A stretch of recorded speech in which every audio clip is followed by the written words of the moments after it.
ನಮಸ್ಕಾರ. ವಿಶೇಷ ಚರ್ಚೆ ನಾವಿವತ್ತು ತೆಗೆದುಕೊಂಡಿರುವಂಥದ್ದು ಪ್ರಮುಖವಾಗಿ ಸಮಾಜದಲ್ಲಿ ನಾವು ಹೆಣ್ಣನ್ನು ಭೂಮಿ ತಾಯಿಗೆ ಹೋಲಿಸ್ತೀವಿ, ಪ್ರಕೃತಿಗೆ ಹೋಲಿಸ್ತೀವಿ, ಭಾರತಾಂಬೆ ಅಂತ ಹೇಳ್ತೀವಿ. ಮತ್ತು ಭೂಮಿ ತೂಕದ ಹೆಣ್ಣು ಅಂತ ಯಾಕೆ ಹೇಳ್ತೀವಿ ಅಂತಂದರೆ ಅಷ್ಟೇ ಸಹೃದಯಿ ಅನ್ನುವಂಥ ಒಂದು ಕಾರಣಕ್ಕೆ.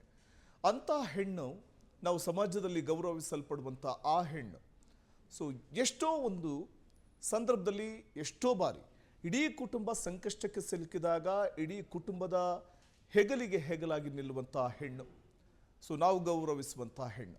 ಆದರೆ ಇವತ್ತು ಪರಿಸ್ಥಿತಿ ಅಥವಾ ಕಾಲ ಬದಲಾದಂತೆ ಕೆಲವು ತಾಯಂದಿರು, ಹೆಣ್ಣು ಮಕ್ಕಳು ಅಥವಾ ಕೆಲವು ತಾಯಂದಿರು ತಮ್ಮ ಮಕ್ಕಳ ಪಾಲಿಗೆ ಮೃತ್ಯು ದೇವತೆಗಳಾಗ್ತಾ ಇದ್ದಾರಾ, ಮೃತ್ಯು ಕೂಪಗಳಾಗಿ ಪರಿಣಮಿಸ್ತಾ ಇದ್ದಾರಾ? ಇಂಥ ಒಂದಷ್ಟು ಪ್ರಶ್ನೆ ಉದ್ಭವ ಆಗ್ತಾ ಇದೆ. ನಾನು ಕಾರಣ ಹೇಳ್ತೀನಿ. ಯಾಕೆ ಹೇಳ್ತಾ ಇದ್ದೀನಿ ಈ ವಿಚಾರನ ಅಂತಂದರೆ, ಪ್ರಿಯಾಂಕಾ ಅನ್ನುವಂಥ ಹೆಣ್ಣು ತನ್ನ ಪ್ರಿಯಕರನ ಜೊತೆ ಸೇರಿಕೊಂಡು ತನ್ನ ಮಗಳನ್ನೇ ಹತ್ಯೆಗೈದಂತಹ ಒಂದು ಪ್ರಕರಣ ಭಾರಿ ಸದ್ದು ಮಾಡ್ತಾ ಇದೆ. ಬೆನ್ನೆಲ್ಲ ದುರಂತ ಅಂತ್ಯವನ್ನು ಕಾಣ್ತಾಳೆ. ಕೇವಲ ಒಂದು ಐಸ್ ಕ್ರೀಮ್ ವಿಚಾರ ಆ ಮಗುವನ್ನು ಕೊಲೆ ಮಾಡುವಂಥ ಹಂತಕ್ಕೆ ಹೋಗುತ್ತೆ. ಅದು ತಾಯಿಯ ಎದುರಿಗೆ ಪ್ರಿಯಕರ ಕೊಲೆ ಮಾಡ್ತಾನೆ ಅಂತಂದಾಗ ಆ ತಾಯಿ ಇದ್ದೂ ಕೂಡ ಹಾಗೆ ಮೌನವಾಗಿ ಇರ್ತಾಳೆ, ಅದಕ್ಕೆ ಪರೋಕ್ಷವಾಗಿ ಸಾಥ್ ಕೊಡ್ತಾಳೆ ಆ ಕೊಲೆಗೆ ಅಂತಂದಾಗ ಇಂಥ ತಾಯಂದಿರು ಇರ್ತಾರಾ ಅನ್ನುವಂಥ ಪ್ರಶ್ನೆ ಉದ್ಭವ ಆಗುತ್ತೆ. ಜಗತ್ತಿನಲ್ಲಿ ಕೆಟ್ಟ ತಂದೆ ಇರಬಹುದು, ಆದರೆ ಕೆಟ್ಟ ತಾಯಿ ಇರಲಿಕ್ಕೆ ಸಾಧ್ಯನೇ ಇಲ್ಲ ಅನ್ನುವಂಥದ್ದು ಒಂದು ಮಾತಿದೆ. ಆದರೆ ಅನೇಕ ಪ್ರಕರಣಗಳು ನಾವು ಇತ್ತೀಚೆಗೆ ನೋಡ್ತಾ ಇದ್ವಿ, ಕೆಟ್ಟ ತಾಯಂದಿರೂ ಇರ್ತಾರೆ ಅನ್ನುವಂಥದ್ದು ನಾವು ನೋಡ್ತಾ ಇರ್ತೀವಿ. ಬಹುಶಃ ಇವತ್ತು ಸಮಾಜ ಎತ್ತ ಸಾಗ್ತಾ ಇದೆ, ಅವರ ಮನಸ್ಥಿತಿ ಯಾಕೆ ಹೀಗೆ ಅನ್ನುವಂಥ ಒಂದು ಪ್ರಶ್ನೆ ಉದ್ಭವ ಆಗುತ್ತೆ. ಇದೇ ವಿಚಾರವನ್ನು ಇಟ್ಕೊಂಡು ನಾವಿವತ್ತು ಚರ್ಚೆಯನ್ನು ಮಾಡ್ತಾ ಇದ್ದೀವಿ. ಇದೇ ಈ ಹೊತ್ತಿನ ವಿಶೇಷ ಚರ್ಚಾ ಕಾರ್ಯಕ್ರಮ.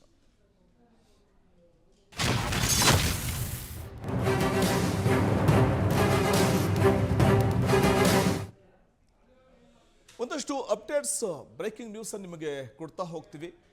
ಇಂಥ ಪ್ರಕರಣಗಳಲ್ಲಿ ಯಾಕೆ ಈ ರೀತಿಯ ಒಂದು ನೀಚ ಕೃತ್ಯಕ್ಕೆ ಕೈ ಹಾಕ್ತಾರೆ? ಕಂದಮ್ಮ ವೆನ್ನೆಲ್ಲ ಕೊಲೆ ಪ್ರಕರಣಕ್ಕೆ ಒಂದು ಟ್ವಿಸ್ಟ್ ಸಿಗ್ತಾ ಇದೆ. ಕಾಮದಾಮಲಿನಲ್ಲಿ ಹೆತ್ತ ಕಂದಮ್ಮನಿಗೆ ಆಪತ್ತು ತಂದೊಡ್ಡಿದ್ದು ಆಕೆ. ವಿವಾಹೇತರ ಸಂಬಂಧದ ಹೊಚ್ಚಿಗೆ ಮತ್ತೊಂದು ಮಗು ಬಲಿಯಾಗುತ್ತೆ. ಪ್ರಿಯಕರನ ಮೋಹಕ್ಕೋಸ್ಕರ ಹೆತ್ತ ಮಗಳನ್ನೇ ಕೊಂದಳ ಪಾಪಿ. ಚಂಚಲ ತಾಯಂದಿರು ಸೈಕೋಗಳಾಗ್ತಾ ಇದ್ದಾರೆ. ಆಂಟಿಯರ ವಿಕೃತ ಮನಸ್ಥಿತಿಗೆ ಕೊನೆಯೇ ಇಲ್ವ? ಹೆಣ್ಣುತನಕ್ಕೆ ಕಳಂಕ ತಂದಳ ಹಂತಕಿ ಪ್ರಿಯಾಂಕಾ. ಕಂದಮ್ಮ ವೆನ್ನೆಲ್ಲ ಕೊಲೆ ಕೇಸ್ಗೆ ಸಿಗ್ತಾ ಇರುವಂತಹ ಬಿಗ್ ಟ್ವಿಸ್ಟ್ ಇದು. ಆರಂಭದಲ್ಲಿ ಇದೊಂದು ಸಹಜ ಸಾವು ಅಂತ ಭಾವಿಸಲಾಗಿತ್ತು. ಖಾಕಿ ಕಾವಲಿನಲ್ಲಿ ಹಂತಕಿ, ಮತ್ತೊಂದು ಕಡೆ ಪೊಲೀಸರ ತಲೆದಂಡವಾಗಿದೆ. ಹಂತಕಿ ಅಮ್ಮನಿಗೆ ಪೊಲೀಸರು ನೆರವಾಗಿದ್ರ? ಕಂದಮ್ಮನ ಸಾವಿಗೆ ನ್ಯಾಯ ಕೊಡಿಸ್ಲಿಲ್ವಾ ಪೊಲೀಸರು? ಅದೇ ಕಾರಣಕ್ಕೆ ಇವತ್ತು ಪೊಲೀಸ್ ಇಲಾಖೆ ಅಥವಾ ಆ ಒಂದು ಪೊಲೀಸರು, ಕಾಡುಗೋಡಿಯ ಪೊಲೀಸರ ಮೇಲೆ ಆಕ್ಷನ್ ತೆಗೆದುಕೊಳ್ಳಲಾಗಿದೆ. ತನಿಖೆಯಲ್ಲಿ ಸತ್ಯ ಮುಚ್ಚಿಡಲು ಯತ್ನಿಸುತ್ತಾ ಖಾಕಿ ಪಡೆ. ಇನ್ಸ್ಪೆಕ್ಟರ್ ತಲೆದಂಡದ ಅಸಲಿಯತ್ತು ಏನು? ಇನ್ಸ್ಪೆಕ್ಟರ್ ಸೇರಿ 3 ಪೊಲೀಸರನ್ನ ಇದೀಗ ಅಮಾನತುಗೊಳಿಸಲಾಗಿದೆ. ಖಾಕಿ ಕಾವಲಿನಲ್ಲಿ ಹಂತಕಿ ಈಗ ಪೊಲೀಸರ ತಲೆದಂಡ ಆಗಿರುವಂಥದ್ದು. ಯಾಕೆಂದ್ರೆ ಈ ಪ್ರಕರಣ ನಡೆದಾಗ, ಈ ಘಟನೆ ನಡೆದಂತಹ ಸಂದರ್ಭದಲ್ಲಿ ಆ ಹಂತಕಿ ತನ್ನ ಮಗುವನ್ನ ಪ್ರಿಯಕರನ ಜೊತೆ ಸೇರಿಕೊಂಡು ಕೊಂದ ನಂತರದಲ್ಲಿ ಅದೊಂದು ಸಹಜ ಸಾವು ಅಂತ ನಾಟಕ ಆಡ್ತಾಳೆ. ಆದರೆ ಪೋಸ್ಟ್ ಮಾರ್ಟಮ್ ರಿಪೋರ್ಟು ಬೇರೆನೇ ಹೇಳ್ತಾ ಇರುತ್ತೆ, ಬೇರೆ ಕಥನೆ ಹೇಳ್ತಾ ಇರುತ್ತೆ ಪೋಸ್ಟ್ ಮಾರ್ಟಮ್ ರಿಪೋರ್ಟ್. ಆದರೆ ಅದು ಅಸಹಜ ಸಾವು ಅಂತ ಗೊತ್ತಿದ್ರು ಕೂಡ ಯಾಕೆ ಮೌನವಾಗಿದ್ರು ಪೊಲೀಸರು? ಆ ರಿಪೋರ್ಟ್ ಅದೊಂದು ಕೊಲೆ ಅಂತ ಹೇಳ್ತಾ ಇದ್ರು ಕೂಡ, ಆ ಪೋಸ್ಟ್ ಮಾರ್ಟಮ್ ರಿಪೋರ್ಟ್ ಕೊಲೆ ಅಂತ ಹೇಳ್ತಾ ಇದ್ರು ಕೂಡ ಯಾಕೆ ಪೊಲೀಸರು ಸುಮ್ಮನೆ ಇದ್ರು ಅನ್ನುವಂಥ ಪ್ರಶ್ನೆ ಉದ್ಭವ ಆಗುತ್ತೆ. ಅದಕ್ಕೀಗ ಪೊಲೀಸರ ಮೇಲೆ ಆಕ್ಷನ್ ತೆಗೆದುಕೊಳ್ಳಲಾಗಿದೆ, ಪೊಲೀಸರ ತಲೆದಂಡ ಆಗಿದೆ. ಗೃಹ ಸಚಿವ ಪ್ರಿಯಾಂಕರ್ಗೆ ಖಡಕ್ ರಿಯಾಕ್ಷನ್ ಕೊಟ್ಟಿದ್ದಾರೆ. ಈ ಬಗ್ಗೆ ತಪ್ಪಿತಸ್ಥ ಪೊಲೀಸರಿಗೂ ಶಿಕ್ಷೆ ಗ್ಯಾರಂಟಿ ಅಂತ ಹೇಳಿದ್ದಾರೆ ಗೃಹ ಸಚಿವರು. ಕಮಿಷನರ್ ಸೀಮಂತ್ ಕುಮಾರ್ ಸಿಂಗಂ ಆಕ್ಷನ್ ಅನ್ನು ತೆಗೆದುಕೊಳ್ಳಲಿದ್ದಾರೆ. ಯಾರನ್ನೂ ಬಿಡೋ ಪ್ರಶ್ನೆಯೇ ಇಲ್ಲ ಅಂತ ಆಯುಕ್ತರು ಹೇಳಿದ್ದಾರೆ. ಕೊನೆಗೂ ಪೊಲೀಸರ ಬಲೆಗೆ ಬಿದ್ದ ಹಂತಕಿ ಪ್ರಿಯಾಂಕಾ ಸಕಲೇಶ್ಪುರದಲ್ಲಿ ತಗಲಾಕೊಳ್ತಾಳೆ. ಪ್ರಿಯಾಂಕಾ ಜೊತೆ ಆಕೆಯ ಪಾಪಿ ಪ್ರಿಯಕರನು ಕೂಡ ಲಾಕ್ ಆಗಿದ್ದಾನೆ, ಮುದ್ದೆ ಮುರಿತಾ ಇದ್ದಾನೆ, ಕಂಬಿ ಎಣಿಸ್ತಾ ಇದ್ದಾರೆ. ಇಬ್ರು ಕಂದಮ್ಮನನ್ನ ಕೊಂದಂತಹ ಕಟುಕ ಪ್ರೇಮಿಗಳು. ಗೃಹ ಸಚಿವ ಪ್ರಿಯಾಂಕರ್ಗೆ ಖಡಕ್ ರಿಯಾಕ್ಷನ್ ಕೊಟ್ಟಿದ್ದಾರೆ ಈ ವಿಚಾರದಲ್ಲಿ. ತಪ್ಪಿತಸ್ಥ ಪೊಲೀಸರಿಗೂ ಶಿಕ್ಷೆ ಗ್ಯಾರಂಟಿ ಅಂತ ಗೃಹ ಸಚಿವ ಪ್ರಿಯಾಂಕ್ ಖರ್ಗೆ ಹೇಳಿದ್ದಾರೆ. ಅಂದ್ರೆ ಯಾವುದೇ ಕಾರಣಕ್ಕೂ ಕಾನೂನಿನ ಕುಣಿಕೆಯಿಂದ ಈ ಆರೋಪಿಗಳು ಬಚಾವಾಗ್ಲಿಕ್ಕೆ ಸಾಧ್ಯನೇ ಇಲ್ಲ. ವೆನ್ನೆಲಾ ಕೊಲೆ ಕೇಸ್ಗೆ ಸಿಗ್ತಾ ಇರುವಂತಹ ಬಿಗ್ ಟ್ವಿಸ್ಟ್, ತನ್ನ ಪ್ರಿಯಕರನ ಜೊತೆ ಸೇರ್ಕೊಂಡು ಆಕೆ ಪ್ರಿಯಕರನ ಒಂದ್ ಕಡೆ ಪ್ರಿಯಕರ ಐಸ್ ಕ್ರೀಮ್ ವಿಚಾರಕ್ಕೆ ಮಗು ಹತ್ತಾಗ ಮಗು ಕೆಳಗಡೆ ಚೆಲ್ತು ಐಸ್ ಕ್ರೀಮ್ ಅನ್ನ ಕಾರ್ನ ಒಳಗಡೆ ಅನ್ನುವಂಥ ಕಾರಣಕ್ಕೆ ಮೊಳಕೈಯಿಂದ ಗುದ್ದಿ ಮಗುವಿನ ಹೊಟ್ಟೆಗೆ ಬಲವಾಗಿ ಗುದ್ದಿದ್ರಿಂದ ಮಗುವಿಗೆ ತೀವ್ರ ತರದ ಪೆಟ್ಟು ಬೀಳುತ್ತೆ. ಮಗು ಅರ್ಚ್ಕೊಳ್ತಾ ಇರುತ್ತೆ. ಆ ಸಂದರ್ಭದಲ್ಲಿ ಆ ಮಗು ಕೂಗಾಡ್ತಿದೆ ಅನ್ನುವಂಥ ಕಾರಣಕ್ಕೆ, ಅಳ್ತಾ ಇದೆ ಅನ್ನುವಂಥ ಕಾರಣಕ್ಕೆ ಮಗುವಿನ ಬಾಯಿ ಮತ್ತೆ ಮೂಗನ್ನ ಗಟ್ಟಿಯಾಗಿ ಅದುಮಿ ಹಿಡಿದಿದ್ರಿಂದ ವಿಲವಿಲನೆ ಒದ್ದಾಡಿದ ಮಗು ತಾಯಿಯ ಎದುರೇ ಮೃತಪಡುತ್ತೆ. ಆದರೆ ಆ ತಾಯಿ ಕಣ್ಣೆದುರಿಗೆ ಇರ್ತಾಳೆ, ಆದರೂ ಕೂಡ ಆಕೆ ಸುಮ್ಮನೆ ಇರ್ತಾಳೆ. ಇದೀಗ ಈ ಪ್ರಕರಣಕ್ಕೆ ಸಂಬಂಧಪಟ್ಟಂತೆ ಆರೋಪಿಗಳು ಜೈಲಿನಲ್ಲಿ ಮುದ್ದೆ ಮುರಿಯೋ ಪರಿಸ್ಥಿತಿ ನಿರ್ಮಾಣ ಆಗಿದೆ. ಅದು ನಿನ್ನೆ ಮಾಧ್ಯಮದಲ್ಲಿ ಸುದ್ದಿ ಪ್ರಕಟಣೆ ಆದ ತಕ್ಷಣ ನಾನು ನಮ್ಮ ಸಿಬ್ಬಂದಿಗಳ ಜೊತೆ ಚರ್ಚೆ ಮಾಡಿದ್ದೇನೆ. ಕೆಲವು ಲೋಪಗಳು ಅಧಿಕಾರಿಗಳಿಂದ ಆಗಿದೆ. ಏಪ್ರಿಲ್ 4ನೇ ತಾರೀಕಿನ ಏಪ್ರಿಲ್ 4ನೇ ತಾರೀಕು ಪೋಸ್ಟ್ ಮಾರ್ಟಮ್ ರಿಪೋರ್ಟ್ ಬಂದ ತಕ್ಷಣ ಅವರು ಅನುಮಾನ ತಾವು ಅಂತ ಡಿಕ್ಲೇರ್ ಮಾಡಿ ಅದನ್ನ ತನಿಖೆಗೆ ಒಳಪಡಿಸ್ಬೇಕಾಗಿತ್ತು. ಅದನ್ನ UDR ಮಾಡ್ಕೊಂಡು PSI ಅವರು ಅವ್ರ ಹಂತದಲ್ಲೇ ಇಟ್ಕೊಂಡಿದ್ರು. ಅದು ತಪ್ಪಿದೆ, ಕಾನೂನು ವಿರುದ್ಧವಾಗಿದೆ.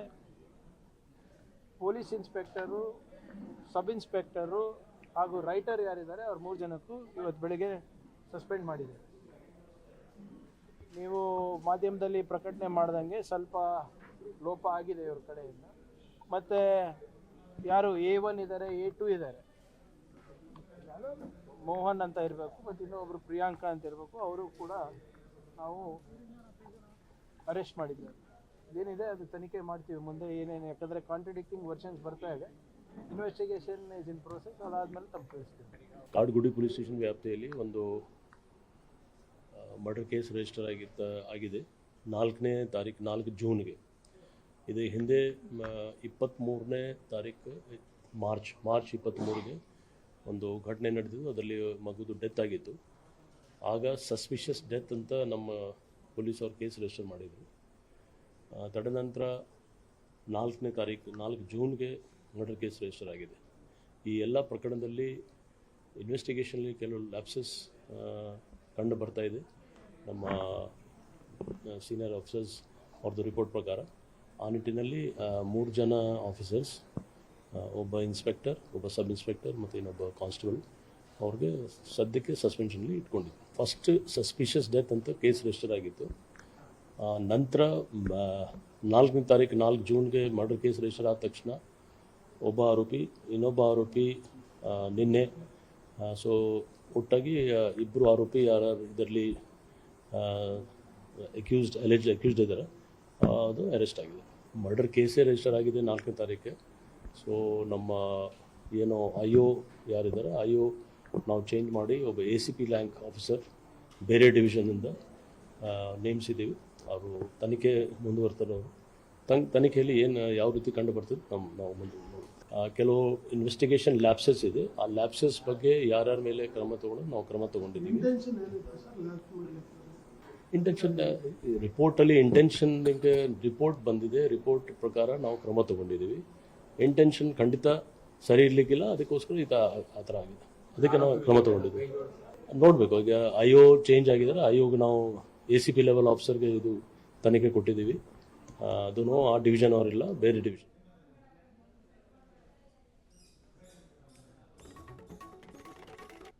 ಕಾಮದ ಅಮಲಿಗೆ ಕಂದಮ್ಮ ವೆನ್ನೆಲಾ ಬಲಿಯಾಗಿದ್ದೇಕೆ? ವಿವಾಹೇತರ ಸಂಬಂಧದ ಹುಚ್ಚು ಮಗುವಿನ ಪ್ರಾಣಕ್ಕೆ ಕುತ್ತನ್ನ ತಂತು. ಪ್ರಿಯಕರನ ಮೋಹಕ್ಕೆ ಬಿದ್ದ ಹೆತ್ತ ತಾಯಿಯ ಹಂತಕಿ ಇಲ್ಲಿ. ಇಡೀ ರಾಜ್ಯವನ್ನೇ ನಡುಗಿಸಿದ ಕಂದಮ್ಮ ವೆನ್ನೆಲಾ ಹತ್ಯೆ ಪ್ರಕರಣ ಇದು. ಹೆತ್ತ ಕರುಳನ್ನೇ ಹಿಂಡಿ ಕಲ್ಲಾಗಿದ್ದೇಕೆ ತಾಯ್ತನ? ಕಣ್ಣೀರು ತರಿಸ್ತಿದೆ ಮಗುವಿನ ಸಾವಿನ ಕರುಣಾಜನಕ ಕಥೆ. ಚಂಚಲ ತಾಯಂದಿರು ಸೈಕೋ ಆಗ್ತಾ ಇದ್ದಾರ. ಹೆತ್ತ ಕರುಳನ್ನೇ ಕೊಂದ ಕಟುಕಿ ಪ್ರಿಯಾಂಕ ಆಂಟಿಯರ ವಿಕೃತ ಮನಸ್ಥಿತಿಗೆ ಕೊನೆಯೇ ಇಲ್ಲವ?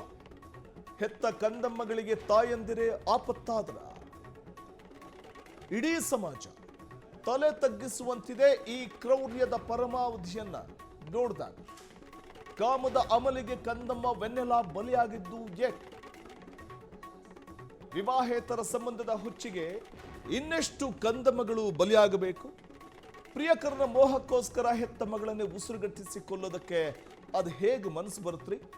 ಚಂಚಲ ಬುದ್ಧಿಯ ತಾಯಂದಿರು ನಿಜಕ್ಕೂ ಸೈಕೋಗಳಾಗ್ತಿದ್ದಾರೆ. ಆಂಟಿಯರ ಈ ವಿಕೃತ ಮನಸ್ಥಿತಿಗೆ ಕೊನೆ ಹಾಡುವವರು ಯಾರು?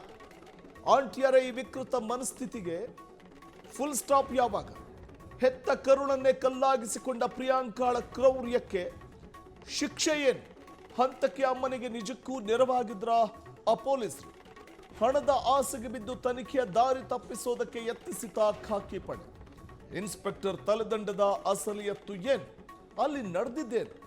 ಮೂವರು ಪೊಲೀಸರ ಅಮಾನತಿನ ಹಿಂದೆ ಅಡಗಿದ್ಯಾ ಇನ್ಫ್ಲೂಯೆನ್ಸ್ ಕಥೆ? ಖಾಕಿ ಪಡೆಯ ಈ ಕರ್ತವ್ಯ ಲೋಪಕ್ಕೆ ಕಮಿಷನರ್ ಕೊಟ್ಟಂಥ ಪೆಟ್ಟೇನು?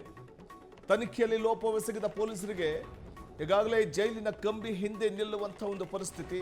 ಆದರೆ ಕಾನೂನಾತ್ಮಕವಾಗಿ ಅವರಿಗೆ ಶಿಕ್ಷೆ ಆಗಬೇಕಲ್ಲ. ಪ್ರಿಯಕರನ ಮೋಹಕ್ಕೋಸ್ಕರ ಹೆತ್ತ ಮಗಳನ್ನೇ ಉಸಿರುಗಟ್ಟಿಸಿಕೊಳ್ತಾಳೆ ಅಂತಂದ್ರೆ ಇನ್ನೆಂಥ ಕ್ರೂರಿ ತಾಯಿ ಇರಬಹುದು? ಯಾಕಂದ್ರೆ ತನ್ನ ಕರುಳನ್ನು ಕತ್ತರಿಸಿ ಹೊರಬಂದಂಥ ಮಗು, ಆ ಮಗುವನ್ನ ಕೊಲ್ಲುವಂಥ ಮನಸ್ಸು ಆಕೆಗೆ ಹೇಗೆ ಬಂತು? ಒಬ್ಬ ಪ್ರಿಯಕರನಿಗೋಸ್ಕರ ತನ್ನ ಮಗುವನ್ನೇ ಕೊಲ್ತಾಳೆ ಅಂತಂದ್ರೆ ಇನ್ನೆಂಥ ನಿರ್ದಯಿ ಇರಬಹುದು ಅನ್ನುವಂಥ ಒಂದು ಪ್ರಶ್ನೆ ಕಾಡುತ್ತೆ.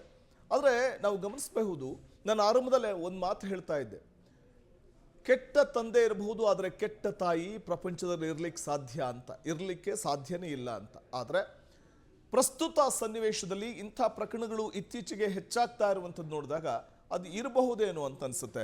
ಮತ್ತಷ್ಟು ಈ ಬಗ್ಗೆ ಮಾತಾಡಲಿಕ್ಕೆ ನನ್ನ ಜೊತೆ ಸ್ಟುಡಿಯೋದಲ್ಲಿ ಜಾಯಿನ್ ಆಗಿದ್ದಾರೆ